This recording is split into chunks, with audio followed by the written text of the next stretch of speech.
At this year's Google I/O, Google made some major changes to its Google Plus social network. I'm Dan Farber from CNET, and I'm joined by our Google correspondent, Seth Rosenblatt. Seth, so there's some big things going on with Google Plus, competing with Facebook. Absolutely. There's actually three big changes to the network. We'll go over the two smaller ones first.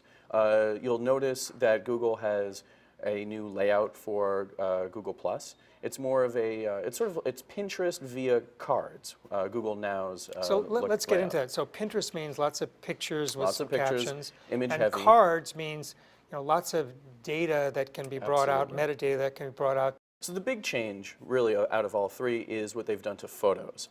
You now can upload your vacation photos, for example, and Google will do a number of things to them that they think you want them to do. This includes getting rid of bad photos, photos that are out of focus, photos that are overexposed, underexposed, photos that don't really seem to be of anything in particular. It just flags them, it doesn't just dump them into the trash. No, it doesn't delete them, but it filters them out.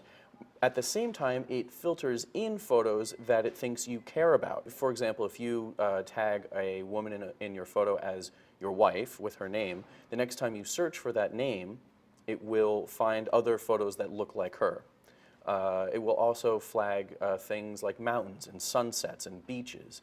So if you go on a vacation to Thailand and you type in Thailand beach, it will be able, without you doing anything, to simply pull out all the photos that are Thailand and beach. From your photo stream or from the your public your photo stream. But also, I would assume from a public photo stream as well. I would assume that too. And now, is that using some of the technology from Knowledge Graph, where it knows about lots of entities, like 500 million entities? Absolutely. And all the connections between those entities? Yes.